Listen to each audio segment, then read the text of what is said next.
Et si ce moment s'était déjà produit, et qu'il reviendrait encore, à l'infini? Si chaque souffle te condamnait à recommencer, tu t'arrêtes. Le néon frétille, l'orage découpe la nuit, et une question te transperce comme un verdict. Accepterais-tu de revivre exactement cela, sans changer une seule poussière de seconde? La voix n'accuse pas, elle propose un pacte ancien comme la peur, et met ton destin jusque dans ses échardes. Tu voudrais reculer, inventer un détour, négocier avec le temps linéaire que l'on t'a vendu à l'école, ce rail qui file vers ailleurs. Mais la pièce se courbe, l'horloge ne pointe plus vers demain, elle trace un cercle serré. Si chaque geste se répète, il faut le choisir comme si tu l'avais voulu 1000 fois. Alors tu scrutes tes souvenirs, comme on interroge un témoin récalcitrant. Qu'as-tu fait de ta minute? Et si elle revenait, te réjouirais-tu ou supplierais-tu qu'on éteigne la lumière? Le matin n'avance pas, il boucle, l'atout sur la 3e marche, la tasse ébréchée, la phrase du voisin, tout revient avec une précision gênante, comme si le monde répétait sa réplique pour que tu entendes enfin la tienne. Tu déplaces des détails, tasse à gauche, marche sautée, sourire retenu, mais la mélodie persiste. Alors l'idée s'insinue. Ce n'est pas le temps qui t'emprisonne. C'est ton refus d'aimer ce qui est. Dire oui ne blanchit pas la douleur. Il la rend habitable, lui donne lieu et lumière. Tu notes ce que tu peux bénir sans mentir et ce que tu dois transformer en le répétant différemment. La politesse sans hâte, la colère redressée en franchise, l'attention rendue au monde comme un dû. Le retour n'est plus un piège, mais un miroir. Y verras-tu un visage excusé ou un visage responsable?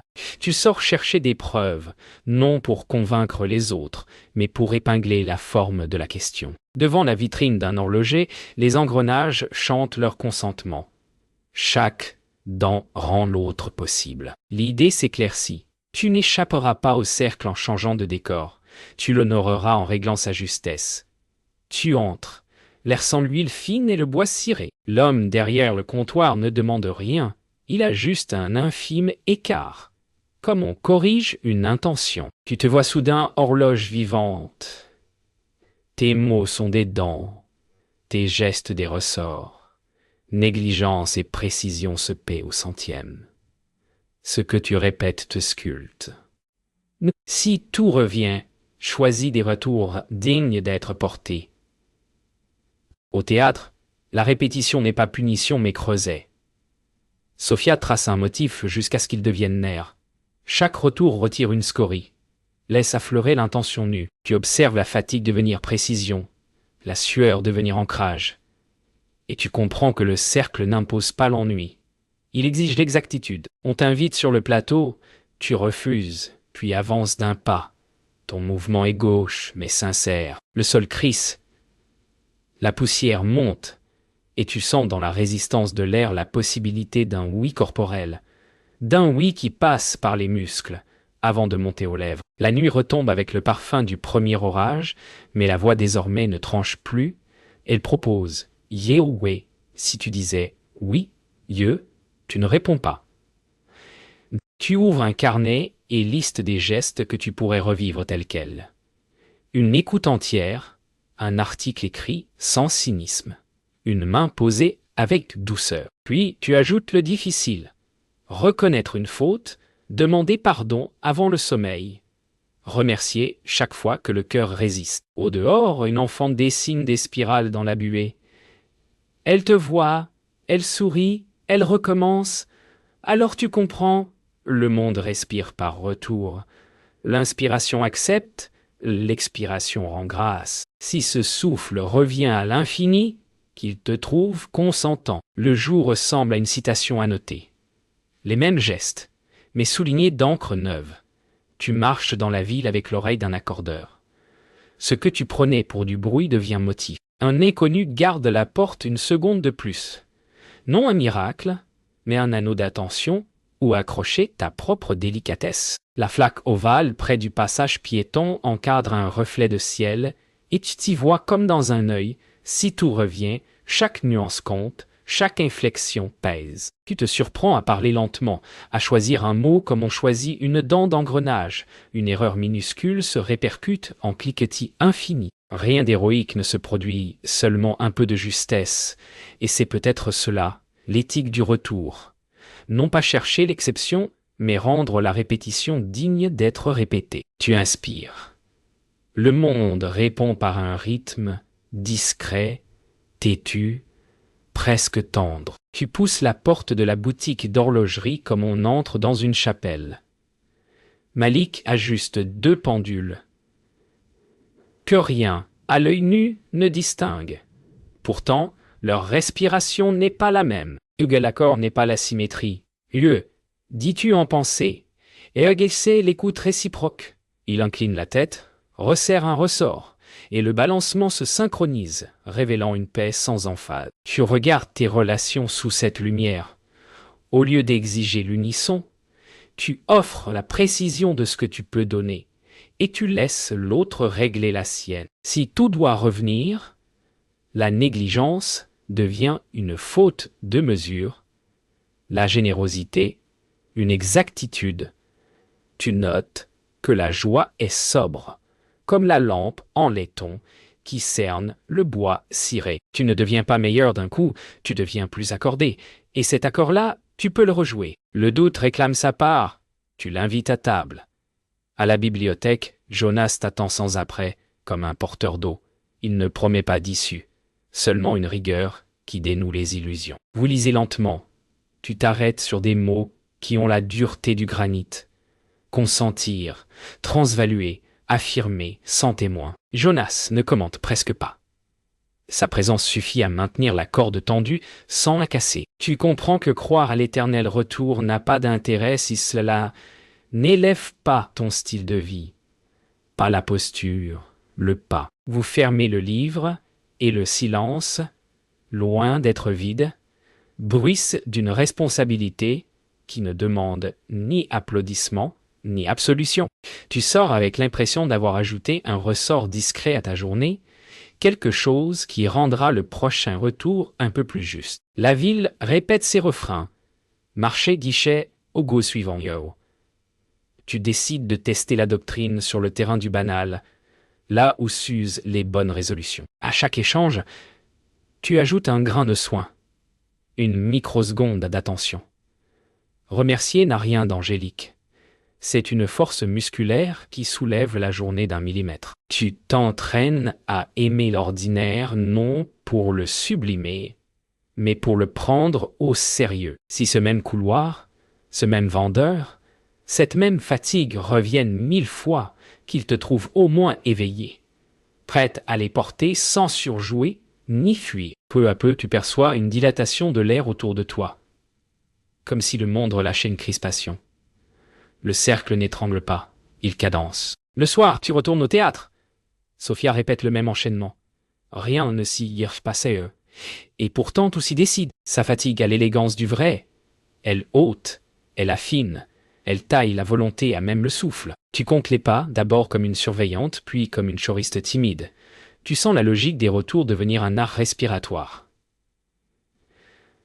La liberté n'est pas hors du motif. Elle est la façon d'y habiter avec une intention qui garde la flamme sans consumer le bois. Tu imagines ta journée comme une partition simple. Tenir la porte, nommer une faute, écrire sans cynisme, écouter 1 minute de plus. Si ces gestes doivent revenir, qu'ils reviennent avec la précision d'un pas de danse, ajusté, modeste, inentamable. Une invitation tombe comme un sauf-conduit. Changer de ville, d'air, de contour, promettre à tes heures une ligne droite neuve où rien ne reviendrait. La tentation parle avec la voix brillante des brochures. Yoga commence ailleurs. Efface yeux. Mais tu sais désormais que le cercle n'est pas un décor. C'est ta façon de poser le pied. Partir n'abolira pas la cadence. Il la déplacera. Et elle te retrouvera, poli par la distance. Alors tu examines la fuite, non comme un salut, mais comme un miroir. Qui cherches-tu, sinon la permission d'oublier? Si l'éternel retour est vrai, le seul billet valable est un oui que tu emportes, pas une porte que tu claques. Tu t'imagines à l'aéroport, au bord d'une piste mouillée. Ton cœur est déjà ailleurs, mais ta responsabilité te rejoint à la vitesse d'une seconde. Partir, peut-être. Fuir, non. Tu poses la question sans emphase. Où serais-tu encore capable d'aimer ce qui revient? Tu refuses non le voyage, mais la superstition de la nouveauté miraculeuse. On te traite de nostalgique. Tu souris, car rester ne signifie pas s'agripper. C'est consentir à la forge. Le café du coin n'est plus un décor fatigué, c'est l'atelier où le temps masse ta volonté. La pluie sur la vitre, non une plainte, mais un métronome. Tu découvres qu'un choix humble a plus de tenue qu'un exil spectaculaire. Rester t'oblige. Si tout revient, ta paresse reviendra aussi. Il faut l'attraper à la porte, lui retirer sa couronne. Tu déchires le billet comme on renonce à une ruse. Puis tu balaies la table d'un geste simple, exact. Rien ne s'illumine d'un coup, pourtant l'air gagne une gravité respirable. En toi, une boussole cesse de trembler. L'aiguille ne pointe pas vers un ailleurs géographique, mais vers une façon de vivre ici. La répétition ne tarde pas à te tester. La vieille dispute revient, escortée des mêmes inflexions, prête à rejouer sa mécanique. Tu repères le moment où tu répartissais jadis la faute comme des cartes truquées. Là, tu respires. Ton silence n'est plus une arme, il devient seuil. L'autre parle. Tu n'interromps pas. La phrase qui t'aurait servi d'épingle se dissout faute d'air. Ce n'est pas spectaculaire, c'est anatomique. Une habitude s'affaiblit, privée de répétition. Tu entends, sous la colère, une demande qu'aucun de vous n'avait su formuler. Tu t'avances d'un pas, non pour gagner, mais pour porter ensemble ce qui revenait vous fendre. La querelle n'est pas géo-résolue, elle change de matériau. De ferraille, elle passe au bois qu'on peut encore travailler. La nuit t'offre un théâtre plus intime, un rêve, où un anneau rougeoyé ceint ton front sans te brûler. À l'éveil, la peur est là, polie, comme une pierre de poche. Tu la remercies de revenir, tu comprends qu'elle travaille pour toi, qu'elle t'entraîne comme un poids qui renforce. Tu bois l'eau lentement, la cuisine sent le métal froid et le pain rassis. Rien n'a changé sinon ton angle d'accueil. La peur perd son empire dès qu'elle gagne une fonction. Tu écris une phrase sur le carnet. Agogé ne veut pas d'une vie sans tremblement. Je veux d'un tremblement habitable. L'aube, le monde en retour semble reculer d'un pas pour te laisser place. La journée ne promet pas d'être facile. Elle promet d'être assumable. Tu dessines une grammaire pour les jours qui viennent. 4 verbes à répéter jusqu'à justesse. Regarder, nommer, réparer, remercier. Regarder pour ne pas rater la nuance qui change le refrain. Nommer pour que la faute cesse d'être brouillard. Réparer pour que la boucle ne se ferme pas sur du même. Remercier pour que la matière du temps reste souple. Tu sais qu'aucun aiguilleux ne tient sans ses outils, qu'il se ride, sinon en slogan. Tu passes la porte, le matin pose sur la ville un voile clair, ni promesse, ni menace. Une offrande neutre.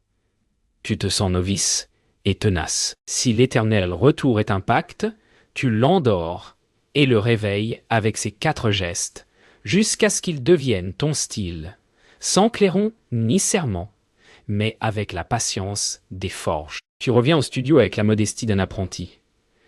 L'éternel retour cesse d'être une thèse et devient une respiration qu'il faut accorder. Sophia montre comment un pas, répété 100 fois, se vide de vanité pour se remplir d'attention. La cheville cède, le genou accompagne, l'épaule n'impose rien. Chaque retour retire une scorie. La forme demeure. Plus nue, tu sens que l'éthique ressemble moins à un verdict qu'à un travail d'atelier. On ponce, on souffle la poussière, on vérifie sous la lumière rasante. Tu répètes un simple déplacement du poids du corps. L'erreur se niche dans une impatience de 2 millimètres. Quand tu la corriges, l'air lui-même s'ouvre, comme si la pièce avait attendu ce consentement microscopique. Tu comprends que Agadir rouilleux n'est pas un cri. C'est une suite de petites justesses, alignées jusqu'à faire un chant. Le temps, alors, n'étrangle plus. Il scande. Chez l'horloger, Malik t'apprend le secret des écarts infinitésimaux. Un balancier dérive d'un souffle, et toute la journée se détune. Il parle peu. Ses doigts pensent pour lui. Tu observes comment il écoute l'objet. La montre ne se réduit pas à ses pièces. Elle est son rythme. Un être discret que l'on fréquente. Tu te surprends à transposer une phrase trop vite dite, un message envoyé sans respiration, et voilà l'horloge morale qui sonne faux jusqu'au soir.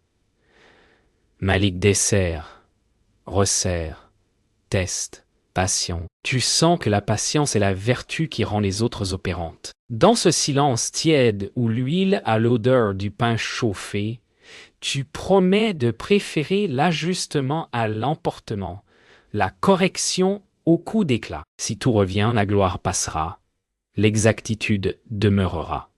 Tu salues ce règne sans emphase, où chaque dent reçoit sa part de nécessité. À la rédaction, tu proposes un papier sans effet, non un scoop, mais une mise au net point. Le chef fronce, puis acquiesce, et refait-le tenir par la précision. Tu écris comme on règle un mouvement, phrase brève, solide, sans sucre ni fiel. Et tu supprimes l'ironie qui amusait et empoisonnait.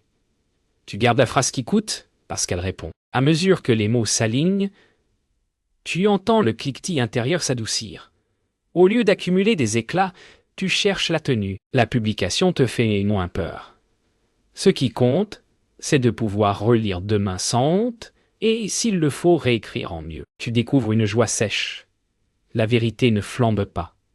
Elle porte longtemps. Le soir, en quittant l'écran, tu sens tes épaules descendre d'un demi-centimètre, comme si le poids de la posture avait rendu la place à la simple rectitude. Dans le métro, tu testes l'art discret des retours. Tenir la porte sans héroïsme, céder un siège sans récit, soutenir un regard sans le dérober ni l'envahir. Rien n'y brille, et pourtant, la journée change de densité, comme si la ville avait reçu un graissage invisible. Tu comprends que l'éternel retour n'est pas une répétition mécanique, mais une chance de réaccorder la base continue des relations. Un merci murmuré au bon tempo vaut plus qu'une proclamation. L'enfant en face rit. Une vieille dame range son sac sans hâte. Un inconnu referme son livre avec un soupir qui ne ressemble plus à une défaite.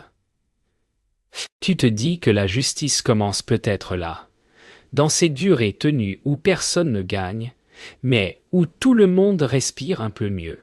Le cercle à force de douceur devient passage. La nuit, tu rentres sans triompher. Tu ouvres la fenêtre. La ville bat comme une montre géante et douce. Au centre du silence, tu mesures ce qui a changé. Pas le monde, mais l'angle de ton assentiment. Dire oui n'abolit ni l'injustice ni la peine.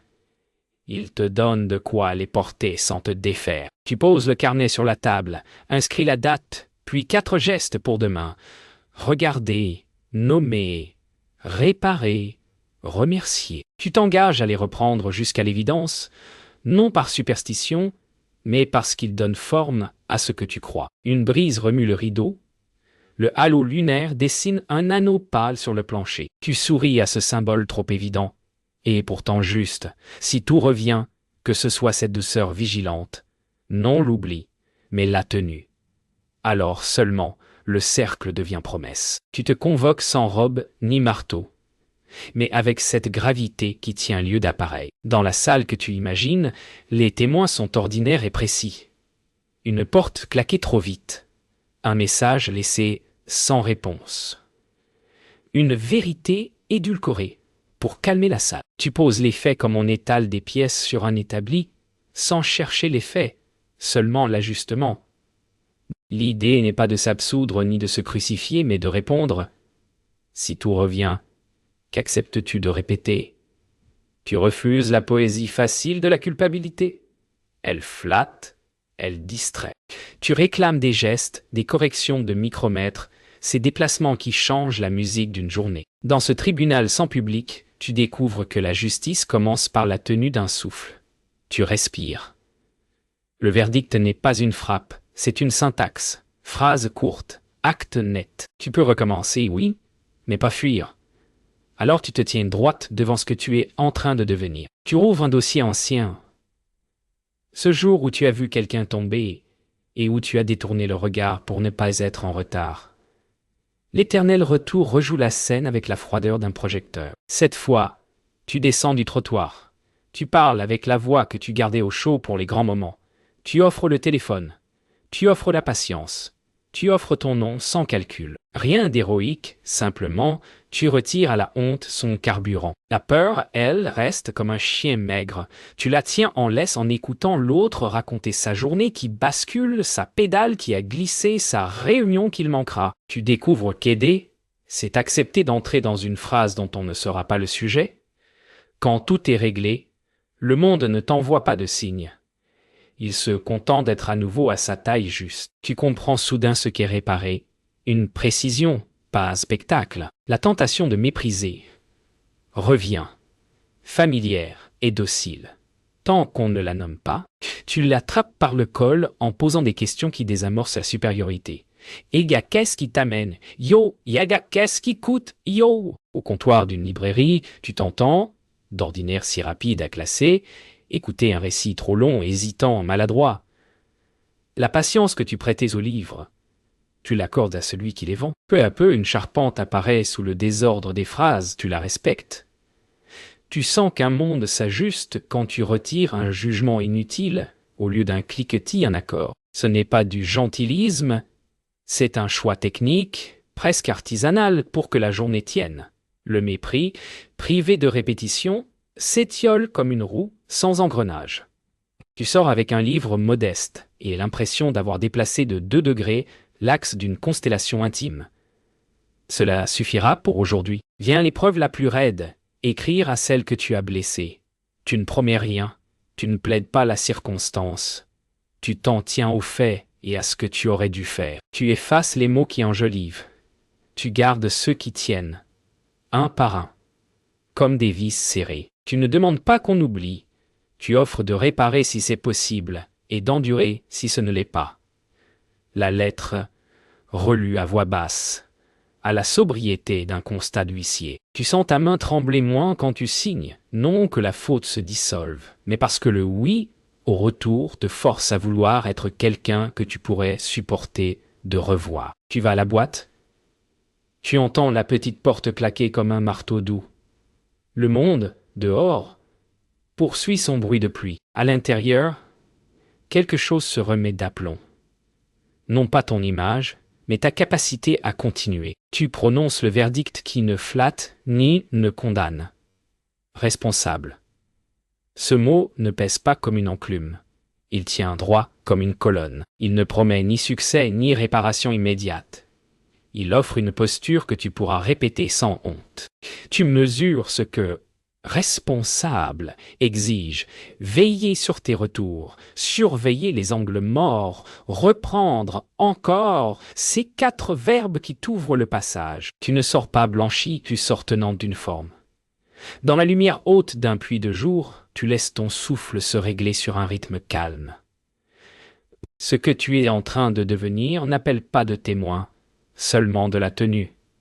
S'il faut revivre cette scène 1000 fois, qu'elle te trouve alignée, disponible, sans théâtre, et pourtant ardente. Alors le cercle cesse d'être une clôture, il devient une allégeance lucide, une manière d'habiter le monde avec suffisamment de poids pour ne plus l'abîmer. La voix te rejoint au matin sans soulever de vent.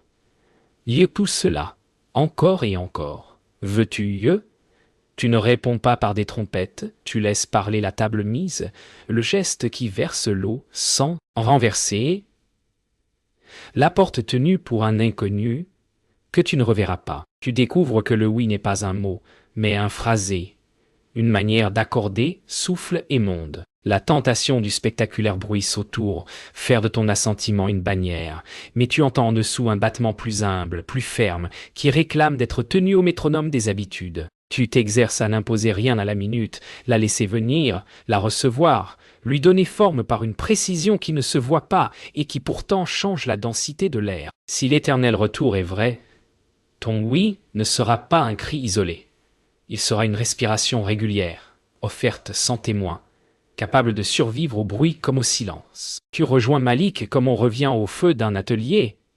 Il ne parle pas d'absolu, il montre un ressort qui chante faux d'un souffle et comment, avec un quart de tour, on restitue la justesse. Tu comprends que le oui demande un four, pas une scène, un lieu où la chaleur confère une forme durable. Tu penses à tes colères trop rapides, à tes promesses trop sonores. Tu les poses sur l'enclume froide de sa table, tu les entends perdre leur clinquant pour gagner du poids. La vie, ici, n'exige pas l'extase, elle réclame la tenue. Malik sourit à peine quand l'aiguille rentre dans sa piste. Tu reconnais dans ce sourire la géométrie exacte de ce que tu cherches. Une joie qui ne dépend pas des applaudissements, seulement de l'accord retrouvé. Tu te dis qu'un jour, si l'heure revient, tu sauras retendre sans tout briser, ni toi ni les autres. Devant le miroir, tu t'interdis l'acquittement facile autant que l'autoflagellation qui se donne en spectacle. Tu te regardes comme on regarde une pièce qu'on doit monter, sans haine, sans idolâtrie, avec l'exactitude d'un manuel d'assemblage. Le visage n'offre ni miracle ni naufrage, il propose un terrain d'exercice. Tu t'entends dire au reflet « Ego, je te veux habitable lieu ». Le oui. Alors, cesse d'être une émotion pour devenir une capacité. Tenir un regard sans le fuir. Accepter de n'être pas encore la forme espérée. Consentir à l'atelier long de la simplicité. Tu reposes la main sur la paroi froide. Tu mesures le temps qu'il faudra, temps circulaire, temps fidèle. Si la scène se rejoue 1000 fois, qu'elle te trouve chaque matin légèrement plus disponible, moins spectaculaire, plus vrai. Tu souffles. Le miroir ne renvoie pas d'oracle. Seulement la place exacte où tu te tiens. Il pleut encore. Et tu t'adosses à la fenêtre comme à un texte familier. Les gouttes écrivent la même phrase et la décomposent en variations infinies. Tu penses à Jonas, à Sophia, à leur façon différente de tenir le motif. L'un par la phrase qui ne cède pas au vertige, l'autre par le pas qui retourne à sa source, jusqu'à transparence. Le oui dont tu as besoin n'est ni de papier, ni de scène. Il est ce doigt sur la vitre qui accueille la fraîcheur, cette paupière qui ne cligne pas pour esquiver, ce souffle qui mesure la pluie sans la maudire. Tu nommes presque à voix haute ce que tu es prêt à revivre, la fatigue, l'effort, la petite joie sans cinéma, la conversation qui construit lentement un pont praticable. Le monde de l'autre côté ne répond pas. Il continue. Et c'est assez. Tu l'accompagnes. Tu prononces enfin ce oui. Mais il n'a pas le triomphe des finales. Il a la tenue d'un accord trouvé. Rien autour ne se métamorphose. Et pourtant, tout s'aligne d'un degré. La chaise cesse de grincer. Le pas trouve sa cadence. La page blanche n'effraie plus. Elle demande simplement d'être écrite. Aujourd'hui, tu sais que ce oui devra revenir, qu'il faillira, qu'il sera repris. Tu ne le sanctuarises pas, tu l'installes au service. Il deviendra ton style, non ton slogan. Tu fermes la fenêtre, la ville respire. Tu saisis ton carnet et listes sans emphase ce que tu vas porter. Regarder, nommer, réparer, remercier. Tu ajoutes, recommencer. Si l'éternel retour est la loi, ton assentiment en sera la grâce, non pas un passe-droit, mais une lumière praticable pour traverser la répétition sans la trahir. Le matin ne s'annonce pas comme une révélation, il se déploie comme une évidence qu'on a rendue claire par l'exercice. La routine, loin de se dévitaliser, devient un acte d'offrande. Chaque geste répété, café versé, regard posé, mots échangés, porte maintenant une attention qui lui donne une consistance solide, comme si chaque minute devenait une pierre polie dans un sentier. Tu t'y tiens, non par docilité, mais par amour de ce qui revient, non par résignation, mais par engagement. Rien de monumental ne surgit. Ce qui est là est simple, mais intègre, comme une promesse tenue au fil du temps. Point. Et si l'éternel retour est le ciment de ce qui revient, alors l'habitude devient la clé, non d'une prison, mais d'un sanctuaire. Tu avances sur le chemin sans crainte de tomber, car tu sais désormais que chaque pas, même répété, t'invite à grandir en fidélité. Tu retrouves ceux qui t'ont accompagné dans cette traversée, Malik, Sophia, Jonas et même Mira. Chacun, à sa manière, t'a transmis un cercle, quelque chose qu'il ne pouvait offrir qu'à travers son propre retour. Malik avec sa patience de métaphysicien, Sophia avec sa grâce répétée, Jonas avec son calme inaltéré. Ils t'ont montré que le cercle n'est pas un piège, mais une structure où chaque membre se soutient dans son équilibre. Et toi, tu offres à ton tour ton propre cercle, avec cette conviction qu'il peut se rejoindre, mais non se fermer. Le temps t'a appris à apprécier les imperfections, à voir dans chaque fissure une lumière, dans chaque rupture, un fil conducteur. Ensemble, vous formez une ronde, et dans cette ronde, tu n'as pas peur de t'arrêter pour respirer. Le monde continue à tourner, mais cette fois, tu le vois pour ce qu'il est. Non une mécanique froide, mais un échange constant de gestes, de vie, de regards. La danse reprend, mais cette fois sans solennité. Le motif est simple. Un mouvement partagé, une courbe tracée dans le sable. Il n'y a pas de virtuosité spectaculaire, mais une beauté qui réside dans la fidélité au geste, dans la constance avec laquelle tu l'exécutes. La beauté, tu l'apprends ici. Elle n'est ni fragile, ni grandiose. Elle est fidèle. La répétition devient une mélodie que tu joues avec la plus grande simplicité.